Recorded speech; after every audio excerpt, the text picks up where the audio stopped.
Ons erediens vanmôre gaan ons stilstaan by Romeine 12 en daarvan vers 9 af en die tema van vanmôre is oorkom kwaad met goed.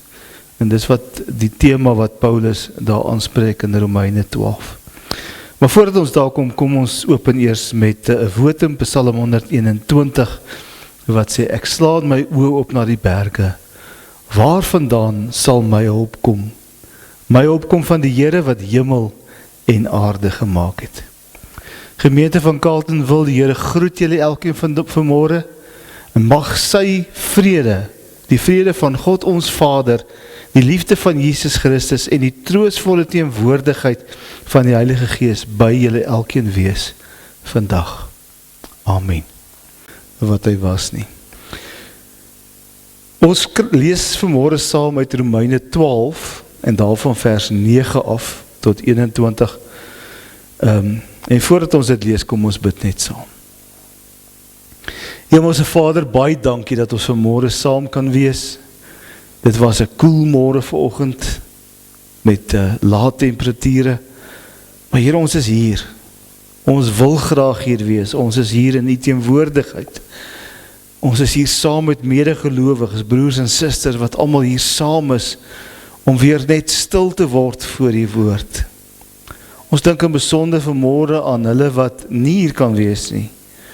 Hulle wat in die hospitale is, of wat by pasiënte by die hospitale is. Hulle wat 'n bietjie gaan vakansie hou het en 'n bietjie weggekom het van die gejaag van die lewe.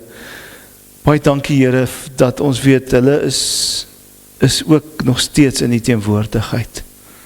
En ons is 'n gemeente, Here, dink ook aan hulle. En ons bid ook, Here, dat U hulle nie alleen net veilig daar sal bring nie, maar ook weer veilig terug sal bring. Dat U vir hulle tyd sal gee waar hulle as families en gesinne net weer bietjie nader aan mekaar kan kom, bietjie tyd het om saam met mekaar te spandeer en net weer daardie familiebande te bou. Want dit is ook so belangrik. Here, waar ons vanmôre saam is ons ook besig om familiebande te bou. Hierdie gemeente, dis ons familie. En daarom, Here, wil ons vra dat U ook vanmôre sal gee dat ons hierdie bande stewig sal bou. Elke keer as ons by mekaar kom, elke keer as ons aan mekaar dink, elke keer as ons voorbidding vir mekaar doen, Here, dat ons hierdie bande verstewig. En Here, ons wil vra dat U ook vanmôre met ons sal wees. U as Heilige Gees wat in ons harte woon, maar Gees van God, wil U ook kom vanmôre en hierdie kerkgebou kom volmaak, wil U hierdie kerkgebou kom vul, wil U ons elkeen kom vul met U teenwoordigheid. Ook vir my as prediker, Here, wil U my kom oordek, sodat dit wat vanmôre hier na vore kom, dit wat ons gaan lees en dit wat ons gaan praat met mekaar daarna oor in die preek, Here, wil U gee dat dit nie net 'n woorde van my as mens is nie, maar dat dit waarlik ook U woord is, wat verder verklaar word, sodat elkeen van ons dit kan lees, kan hoor, kan gaan doen by ons, in ons lewens elke dag. Kom raak ons aan in hierdie oomblik, kom maak dit stil in ons harte, sodat ons werklik U stem sal hoor. Want dis tog die belangrike, Here, dat ons U stem sal hoor, nie die stem van 'n mens nie, maar dat ons U stem sal hoor. Dit bid ek in Jesus naam. Amen. Romeine 12 van vers 9 af. Die liefde moet opreg wees. Verafskie wat sleg is, hou vas aan wat goed is, betoon hartlike broederliefde teenoor mekaar. Bewys eerbied teenoor mekaar en wees mekaar daarin tot voorbeeld. Moenie in julle toewyding verslap nie. Bly altyd geesdriftig, dien die Here. Verbly julle in die hoop, staan vas in die verdrukking, volhard in gebed. Help die medegelowiges in hulle nood en lê julle toe op gasvryheid. Seën jou vervolgers. Ja, seën hulle, moet hulle nie vervloek nie. Wees bly saam met die wat bly is en treur saam met die wat treur. Wees eensgesind onder mekaar. Moenie hooghartig wees nie, maar skaar julle by die nederiges. Moenie eiewys wees nie, moenie kwaad met kwaad vergeld nie. Wees goedgesind teenoor alle mense. En as dit moontlik is, sover dit van julle afhang. Leef in vrede met alle mense. Moenie self wraak neem nie, geliefdes, maar laat dit oor aan die oordeel van God. Daar staan immers geskrywe, dis my reg om te straf. Ek sal vergeld, sê die Here. As jou vyand honger is, gee hom iets om te eet. As hy dors is, gee hom iets om te drink. Want deur te dit doen, maak jy hom vuurrooi van skaamte. Moet jy nie deur die kwaad laat oorwin nie, maar oorwin die kwaad deur die goeie. Ja, vertrou op die Here.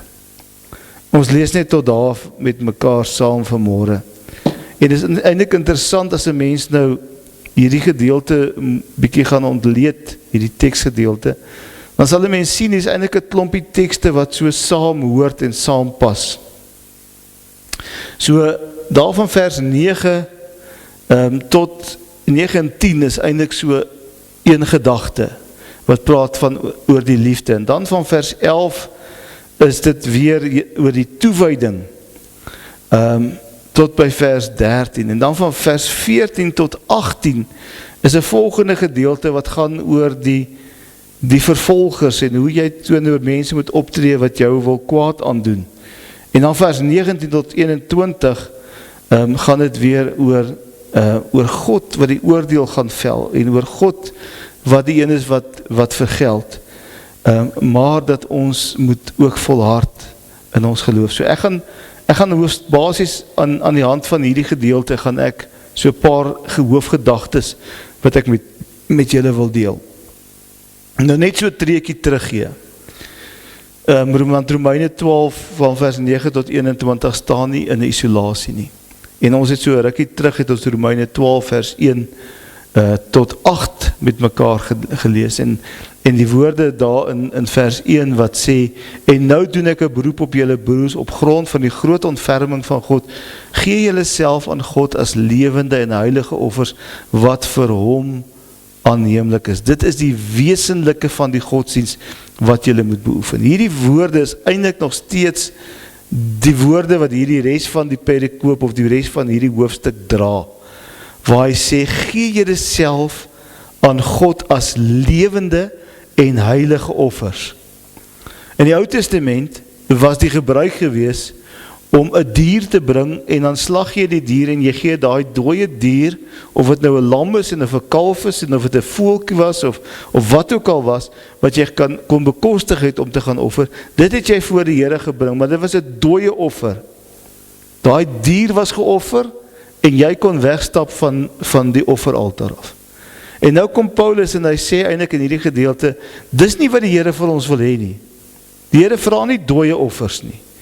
Die Here vra dat ons onsself gee as lewende en heilige offers. Lewendig, want die Here wil ons gebruik in sy koninkryk, heilig, afgesonder vir die Here, sodat ons die werk van die Here kan doen. Onthou, heilig beteken nie dat 'n mens met so stralekransie op jou kop loop nie. Dit beteken dat ek myself afsonder in diens van die Here. En nou praat Paulus nie net met predikante nie, of met sendelinge nie, of met kerkraadslede nie. Hy praat met die algemene Christene, om te sê, gee jouself as 'n offer, lewende en heilige offer, wat vir God aanneemlik is. En dan gaan hy verder, hy sê, dit is die wesenlike. Nou daai woordjie wesenlike is eintlik baie belangrik. Hy wil sê, dit is die hart, dis die kern van die geloof, is dat jy jouself as 'n lewende en heilige offer vir God moet gee. As jy dit verstaan, dan word die res van hierdie hoofstuk, en ook dit wat ons vanmôre hier saam gelees het, word eintlik vir jou maklik, om dit dan nou verder in te pas in hierdie gedeelte. Dit word vir jou maklik om te dink en te verstaan. As ek myself dan nou as 'n lewende en heilige offer vir die Here gegee het, afgesonder vir die Here leef, in diens van die Here leef, hoe moet ek dan nou optree in die lewe? Hoe moet ek elke dag leef as 'n Christen? En dis eintlik wat Paulus vir ons hier wil kom sê, om te sê, julle is nou gegee, julle is gered uit genade, as jy nou al teruggaan na Romeine, vroeër in Romeine 3 en 4 en 5, waar hy praat oor hoe ons gered word, Dan kom hy nou by hierdie gedeelte in Romeine 12, wat hy sê, julle is nou afgesonder, julle het julle self nou gegee as lewende heilige offers, maar hoe gaan leef jy in hierdie wêreld? Hoe tree jy op in hierdie wêreld? Wat moet jy doen as Christen? Hoe moet jy leef? En dis eintlik waarby ons vanmôre kom stilstaan. En ons moet verstaan dat die wêreld waarin Romeine geskryf is, waarin Paulus geleef het, die Romeinse ryk, was nie 'n maklike wêreld nie. Dit was nie 'n wêreld wat vir die Christene goedgesind was nie. Christene is vervolg. Die meeste van die apostels is baie vroeg doodgemaak. Petrus is onderste bo gekruisig. Paulus is heel waarskynlik onthoof. Jakobus, die broer van Jesus, is ook doodgemaak. En so al die ander apostels is binne 'n kort tydjie doodgemaak. Teen die jaar 90 was die enigste apostel wat oorgebly het, was Johannes. Hy was die laaste van die apostels gewees, wat uiteindelik die boek Openbaring daar in die jare 90 geskryf het. Die ander apostels was dood. Binne 'n kort tydjie, binne 60 jaar na Jesus, was al die apostels dood gewees. En die volgende geslag oorgeneem. So hierdie was 'n moeilike wêreld. So as Paulus vir hierdie dinge skryf, dan skryf hy dit in 'n wêreld waar hy geweet het wat dit is om vervolg te word. Hy was 'n paar keer in huisarrest gewees. Hy was 'n paar keer wat hy gevange geneem was, waarskynlik gegeesel is, geslaan is met swepe. Hy het geweet wat dit is. En dan kom skryf hy hierdie gedeelte vir ons. En hy begin by liefde. Vers 9, die liefde moet opreg wees. Nou daai is 'n belangrike gedeelte. Daai woorde wat hy hier skryf is ontsettend belangrik. Want hy gebruik 'n woord hier, wat hy eintlik sê, daai woordjie opreg, wil hy eintlik sê, die woorde moet sonder 'n masker wees. En nou verwys hy eintlik hier na die kunste, die wêreld van daardie tyd waarin as daar kunste was, as daar 'n opvoering was, het die spelers, die karakters 'n rol gespeel. En elke rol wat hy gespeel het, het hy 'n masker voorgehad. En daai masker het hy voor sy gesig gesit, en dan weet jy, hy speel nou daardie rol. Maar omdat daar nou nie baie akteurs was nie, het hy in die ander hand 'n ander masker gehad, want as hy die ander rol moet speel, het hy die ander masker voor sy gesig gesit. En dan het hy weer die karakter van daardie persoon aangeneem, die rol wat hy moes speel. En wat Paulus eintlik vir ons hier wil kom sê as kerk, is dat liefde moet nie net 'n masker wees wat ons opsit nie. Liefde moet nie maar net 'n rol wees wat ons vertolk nie. Liefde moet eintlik baie meer wees, baie dieper wees. Dit moet nie maar net 'n masker wees nie. Dit moet nie maar net iets wees wat ek doen op tye nie. Dit moet eintlik wees wie ek is. Want later skryf Johannes in 1 Johannes 4, as hy sê, God is liefde. En met ander woorde, as ons kinders van die Here is en God in ons is, dan moet ons in daardie liefde van God leef en optree. Dan is ons nie maar net lief nie. Dis nie maar iets wat ek aansit en afhaal nie. Dis eintlik in my wese. Dit kom ons nou terug by die woord wat hy sê, die wesenlike. Want dit is God se wese, dit is wie God is. God is liefde. En as ek 'n kind van God word, dan moet ek daardie wesenskarakter, daardie eienskappe van God, moet ook deel word van my. Paulus skryf later in Galasiërs 5, as hy praat oor die vrug van die Gees, dan sê hy ook, hier is nog 'n klomp karaktereienskappe. En hierdie eienskappe moet deel wees van jou lewe. Baie keer dan haal ons dit uit mekaar, en ons praat baie keer, so jy hoor mense praat van die vrugte van die Gees. Asof elkeen 'n afsonderlike vrug is. En as ons dit saam sit, het ons 'n vrug te slaai. Nee, dis nie wat Paulus skryf nie. Hy sê die vrug van die Gees. Dis een vrug wat uit baie segmente bestaan.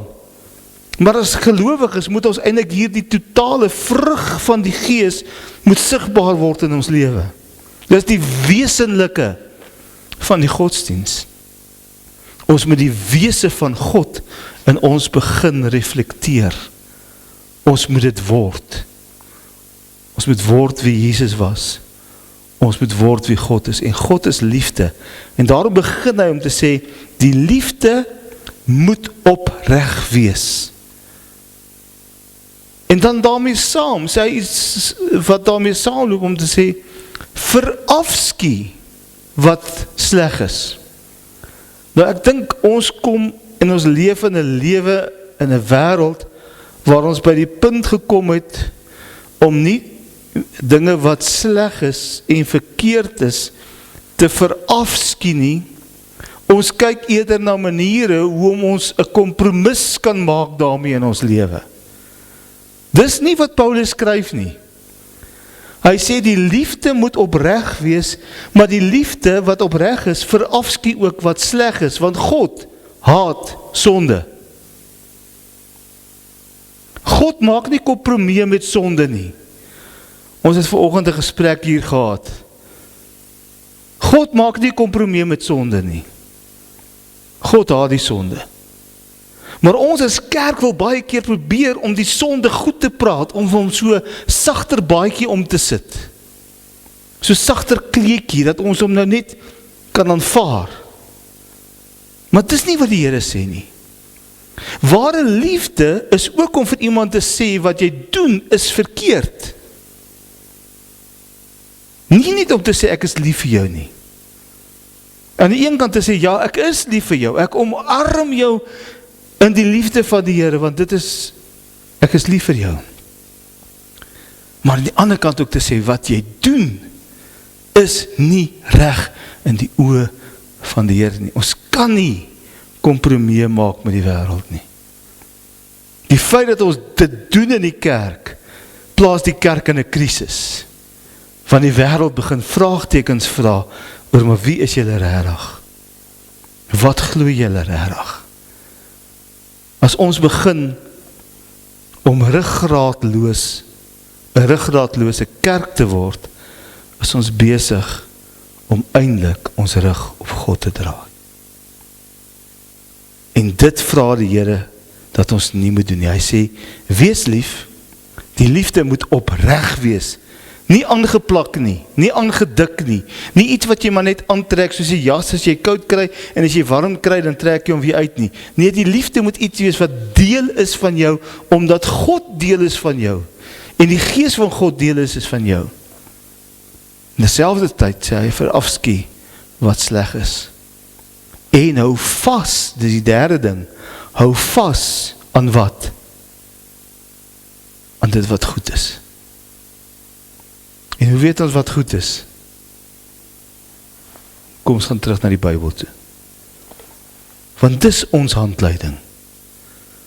As jy wil weet wat goed is vir jou kar, dan gaan jy na die manual, die bestuursboekie, wat saam met jou kar uitgekom het. En hy sê vir jou sê, watter tipe vonkproppe, en watter tipe olie, en hoe hard jy die wiele moet pomp, en al die dinge wat goed en reg is vir die kar.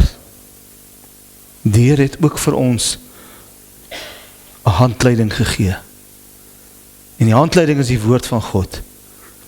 En as ons stil staan by die woord van God, dan weet ons wat is goed, en dan kan ons hou by wat goed en wat reg is. Sonder om kompromie met die wêreld te maak, en sonder om op te hou om lief te wees vir mense wat verkeerd doen, want uiteindelik het die Here ons almal lief gehad, toe ons nog sondaars was. Filippense skryf Paulus, toe julle vyande van God was, nie net sondaars nie. Vyande van God was, wat God eintlik wou doodmaak, wat Jesus aan die kruis gehang het. Hy sê, toe het ek julle lief gehad, toe het ek julle dalk op die meeste lief gehad. Maar toe het ek julle lief gehad, en ek het julle nog altyd lief. En daarom kan ons nie ons rug draai op die wêreld, al is hulle sondig nie. Ons moet hulle lief hê met die liefde van God, maar ons moenie verval en word wat die wêreld is nie.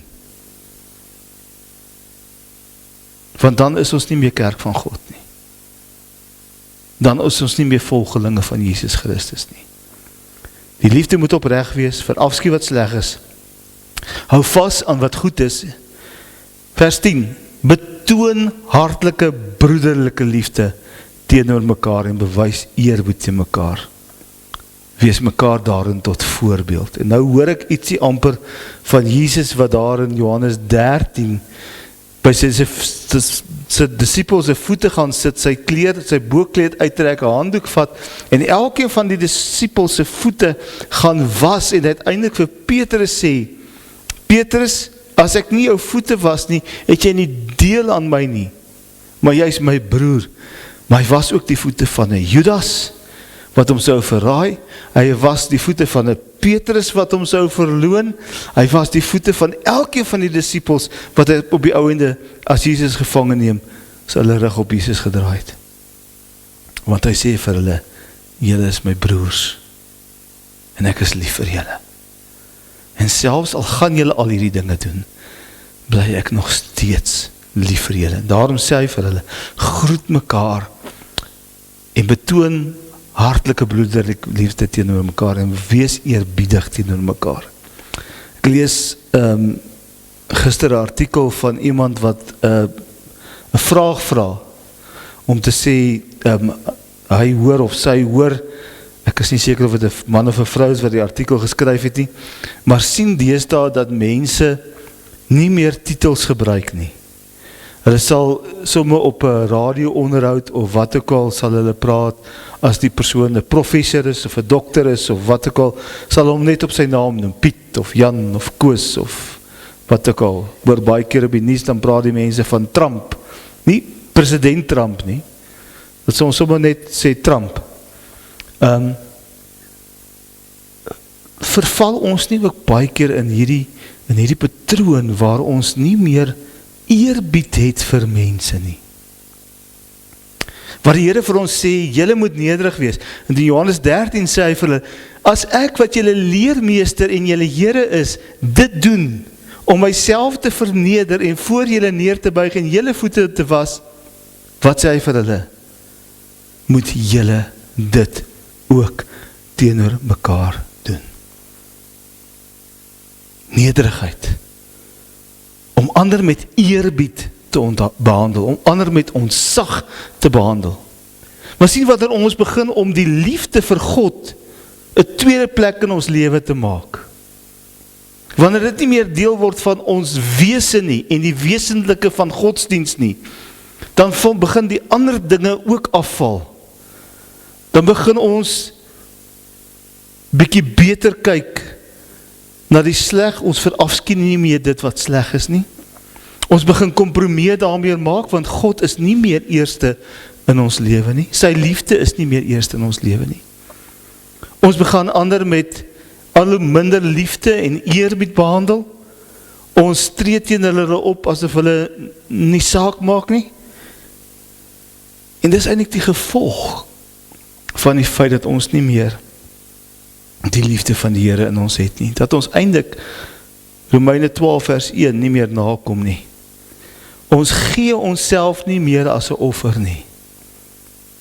Daai woordjie is so belangrik. Gee julle self as 'n heilige offer wat afgesonder is vir die Here, wat aanneemlik is vir die Here. 'n Lewende en heilige offer. Gee jouself. Is maklik vir my om my hand in my sak te sit en 'n paar rand uit te haal en 'n offer te maak. Maar dis nie wat die Here vra nie. Die Here sê, gee jouself, gee. Met ander woorde, jy sal nou nie pas in hierdie offergawe kussie vanmôre nie. Maar wat hy eintlik wil kom sê is, kom sit jouself hier as 'n offer vir die Here neer. Gee jouself as 'n offer. En dan word dit wat vir jou belangrik is, nie meer belangrik nie.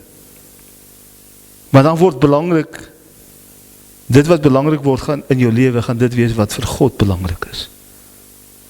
Weet julle die verskil? God eerste, sy belang eerste, nie my belang nie. Nie meer wat ek wil nie, Here, maar wat U wil. Is dit nie wat ons sê vir die Here nie? Is dit nie wat ons bid as ons vir die Here sê, sing, doen slegs die wil Heer, lied 528, U wil met my, U pottebakker met my die klei, vorm my en maak my, al moet ek ly, vorm my en maak my tot U wil. Ek is die klei, vorm my. Maar ek dink baie keer in ons moderne geloof, wil ons graag die Bybel kom vorm. Ons wil in 'n sekere maat God kom vorm om te pas by wat ons glo en nie meer by wat God vir ons sê om te glo nie. En dan begin ons al hierdie dinge stadig aan afwater. Die liefde in die gemeente word nie meer so belangrik nie. Ons eerbiedig nie meer mekaar nie. Ons gee nie meer om vir mekaar nie. Ons betoon nie hartlike broederlike liefde nie. Hartlike broederliefde. Praat nie net van broederlike liefde nie. Die Here sê eintlik ons moet mekaar amper elke keer as mekaar sien, en daar is 'n teks en ons het daarby stilgestaan, ek daar in Hebreërs, wat hy sê vir mekaar, groet mekaar elke keer as julle mekaar sien, met hartlike broederlike liefde. Omhels mekaar, sê vir mekaar, ek is lief vir jou broer en suster. Doen ons dit nog? Kom ons daag mekaar uit, en volgende Sondag, as ons terugkom hier by die erediens, dan groet jy elkeen, maar nie net om te sê môre nie. Maar kyk mekaar in die oë en sê vir mekaar, ek is lief vir jou. Ek onthou toe ek was op skool hier gewees, het ons 1 jaar gaan kamp, daar op die Pongola, Noord-Natal. Ons was, ek weet nie hoeveel jong mense daar nie, ons was baie, seker hier by 150, as nie meer was nie. En ons het een aand na een van die lesings of een van die byeenkomste wat ons gehad het, het ons al buite om 'n groot kampvuur gaan staan. Ons het 'n dubbelkring gemaak. Elkeen het iemand gehad wat voor jou gestaan het. En ons het na mekaar gedra en daar was 'n liedjie op daai stadium gewees. I love you with the love of my Lord. Ken jy hom? Yes, I love you with the love of my Lord. I can see in you the glory of my King. Yes, I love you with the love of my Lord. Ons het daai liedjie, ons het so mekaar gestaan, jy het of jou hand op die ander se skouers gesit, of op sy heupe, afhangende of het nou 'n langer of korter, die langes het gewoonlik maar op die skouers gesit, en die kort is maar op die heupe gesit, en ons het vir mekaar gesê, ons gaan vir mekaar kyk vanaand, en ons gaan vir mekaar hierdie lied sing, ons gaan mekaar se oë kyk en vir mekaar sê, ek het jou lief met die liefde van die Heer. Ons het daai lied seker, ek weet nie hoeveel keer daar aan gesing nie, maar ek dink die minste wat ons omgebeweeg het, dat jy 3 keer by dieselfde persoon uitgekom het. Ek kan nie onthou hoe lang was dit nie, maar het was 'n uur of uur en 'n half wat ons aanhoudend gesing het, daai liedjie, en ons het elke keer gegaan en vir elkeen gesê, I love you with the love of my Lord. Jy het daai hele lied vir daai ander persoon gesing, en jy het aangeskuif om vir die volgende persoon gesing, en so het jy aangegaan. En ons kon daai hand nie ophou met sing vir mekaar nie. En dis wat die Here wil hê ons moet doen. Het ons mekaar nog so lief, met die liefde van die Here wat in ons lewe is, het ons die wêreld so lief, met daardie liefde, dat ons nie wil hê hulle moet verlore gaan nie. Het ons nog daardie liefde in ons, wat ons dring, om in die teenwoordigheid van die Here te staan. Dis wat die Here van ons vra. Gee jouself as 'n lewende en heilige offer, dis die wesenlike van die godsdiens. Hoe oorwin ek dan die kwaad in my lewe? Begin deur lief te hê. Begin deur lief te hê. Begin deur die sonde te verafskie, dit wat kwaad is.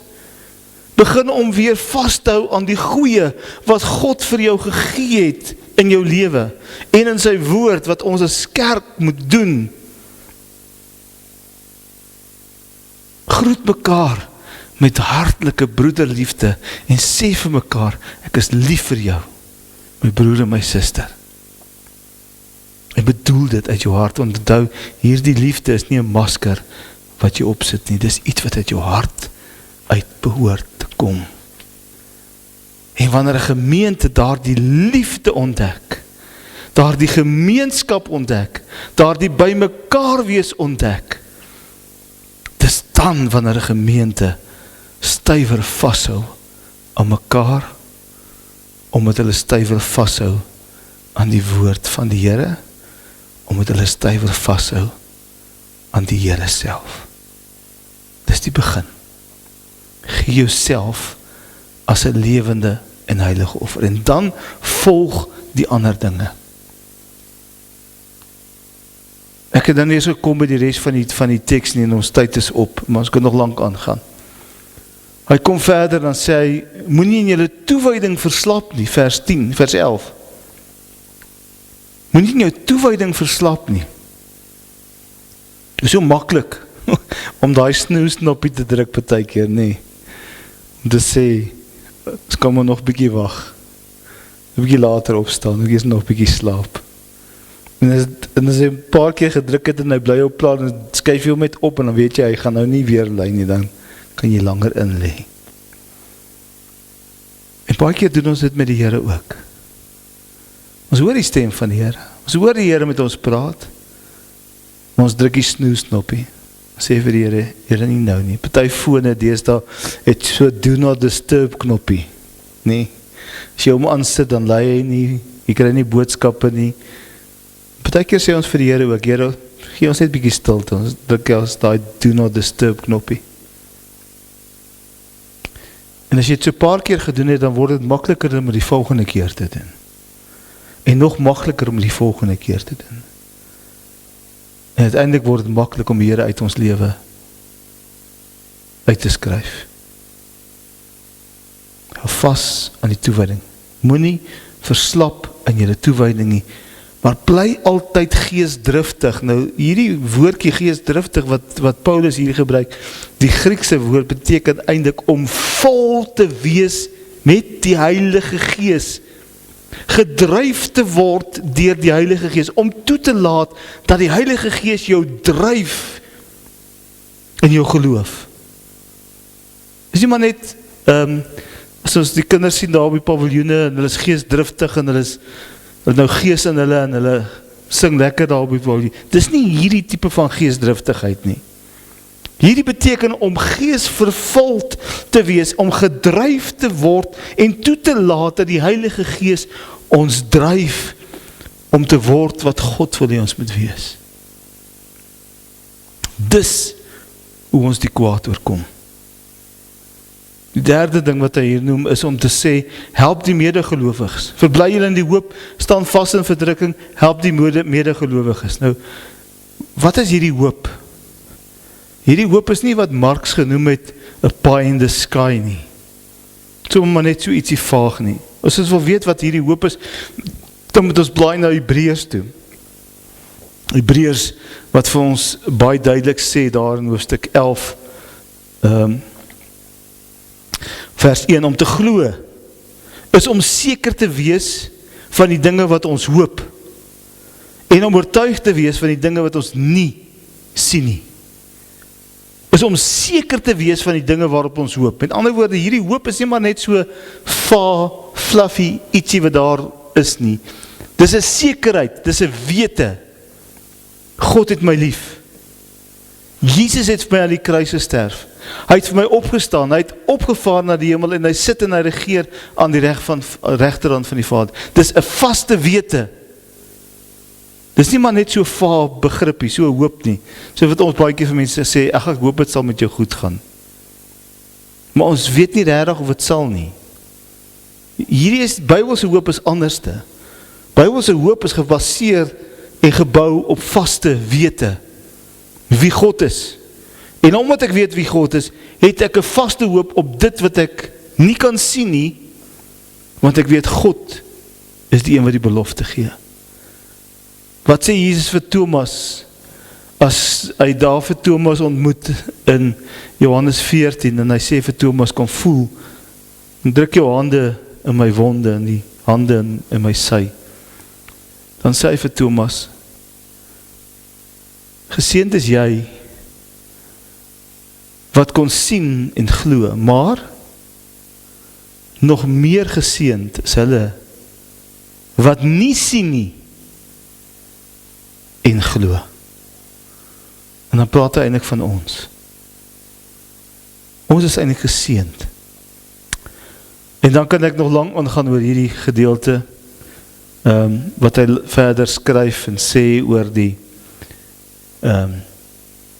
wees eensgesind onder mekaar. Paulus skryf op 'n ander plek ook daaroor in Filippense, hy sê dieselfde gesindheid wat in Jesus is, moet ook in julle wees. En dan het hy die hele gedeelte oor Jesus se nederigheid, wat hy daaroor skryf. Hier skryf hy, wees eensgesind onder mekaar, moenie hooghartig wees nie, maar skaar julle by die nederig is, moenie eie wys wees nie, moenie kwaad met kwaad vergeld. Hoe maklik is dit om dit te doen nie? Om kwaad met kwaad te vergeld.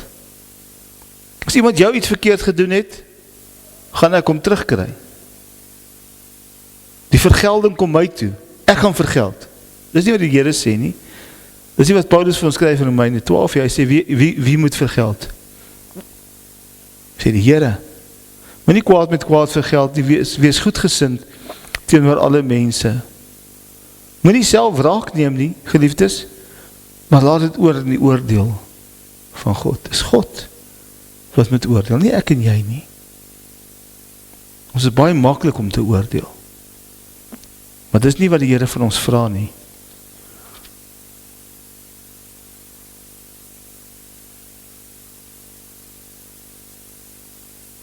En dan sê hy vers 20, as jou vyand honger is, gee hom iets om te eet. As jou vyand dors is, gee hom iets om te drink. Want deur dit te doen, maak jy hom vuurwy van skaamte. Moet jou nie deur die kwaad laat oorwin nie, maar oorwin die kwaad deur die goeie. As ek hierdie dinge doen wat ek nou vir julle genoem het, in kort, as ek hierdie dinge begin doen in my lewe en toelaat dat die Here dit begin doen en die Gees van God my dryf en volmaak, dan sê hy, kan ek die goeie, of kan ek die kwaad oorwin met die goeie. En dan kan die kwaad in my eie lewe ook oorwin word. En dit is wat die Here van ons vra as sy kinders, as sy kerk. Kom ons gaan doen dit. Ek daag julle uit, as ons volgende Sondag by mekaar sien, kom ons groet mekaar as broers en susters, met 'n hartlikheid, wat hierdie wêreld die buite in die brand sal steek, om te sê, joh, het julle die liefde gesien tussen hierdie gemeentelede? Het julle die warmte gesien? Het julle die liefde gesien? Ons wil ook graag so wees. Want dis wat ons moet wees, 'n voorbeeld. Ons moet volg in die voetspore van Jesus. Dis wat die Here van ons elkeen vra. Kom ons bid saam. Hemelse Vader, baie dankie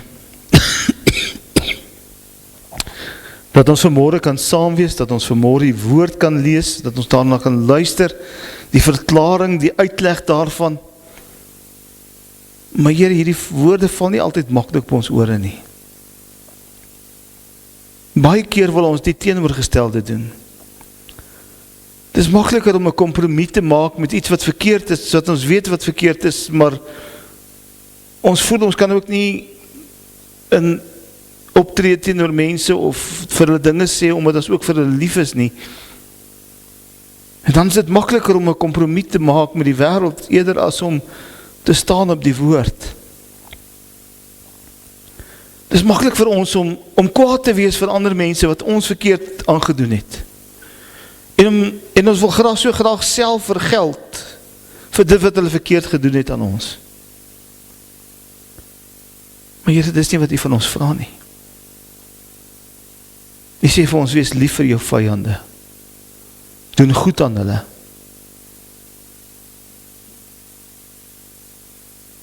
Maar hou nog steeds vas aan wat reg is. Verafskie wat kwaad is. maar hê 'n opregte liefde in jou hart. Here, dis nie menslik moontlik nie.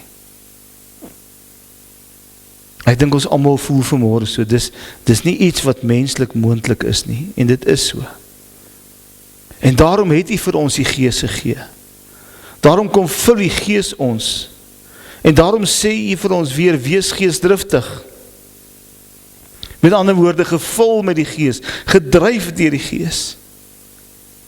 Here, mag dit ons uitgangspunt wees in hierdie lewe, om onsself te gee aan U as 'n lewende en heilige offer, gevul met die Gees, te leef elke dag, sodat ons uiteindelik kan lief hê soos wat U lief het.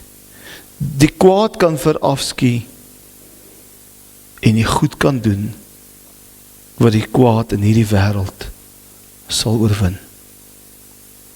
Dit bid ek in Jesus naam. Amen.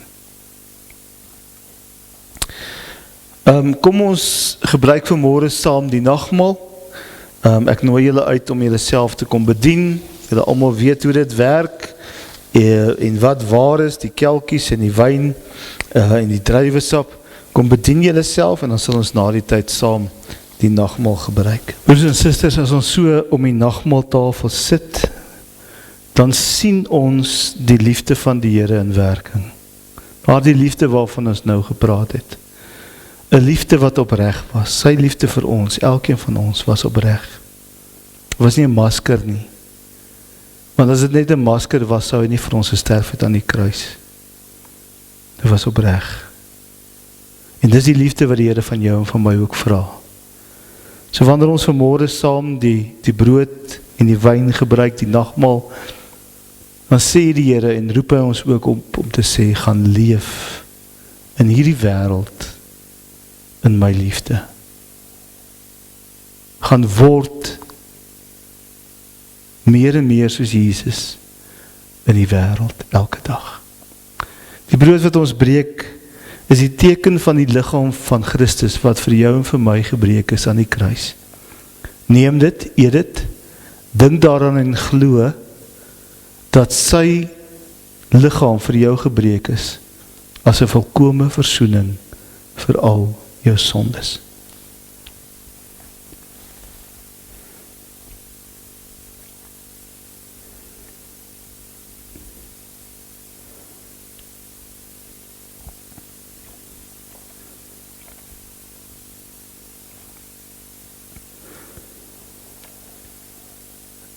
Nadat Jesus die brood gedeel het met sy disippels, het hy ook die beker gevat, sy Vader daarvoor gedank, en het vir elkeen van sy disippels gegee. En hy het vir hulle gesê, hier is die teken van die nuwe verbond. Neem, drink van hierdie beker, dis my bloed wat vir julle gestort is aan die kruis, is 'n volkome verlossing vir al julle sondes.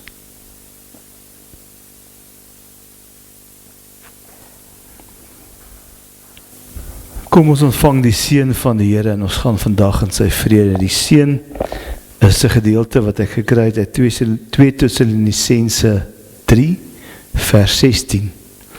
Mag die Here van vrede self julle altyd en op elke manier vrede gee. Die Here sal by julle almal wees. Amen.